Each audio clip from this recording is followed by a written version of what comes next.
Listen to me, please. If you have parent or parents, please listen to them, look after them, take good care of them. There are some people I don't understand. If it's demons in their head, where did you get this power to insult or to shout it to your father or your mother? And tata asuka mama tiko yasebenza kansha ingono yako, right?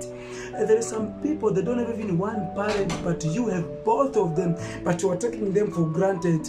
If you want to be blessed, the Bible says we have first to respect our parents. If you want to be the person, keep doing what you are doing, but we want you to be blessed.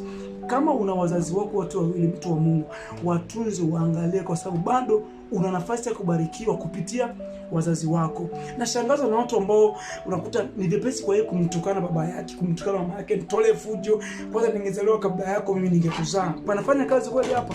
Uko sawa? Kwa leo ni mapepo. Sikiliza, kama ukitaka ubarikiwe na ukitaka kuishi miaka mingi, inabidi uwatii na kuheshimu wazazi wako. Vinginevyo laana itakuwa ni sema maisha yako. God bless you. Keep respect your parents. Waheshimu wazazi wako. Mungu akubariki.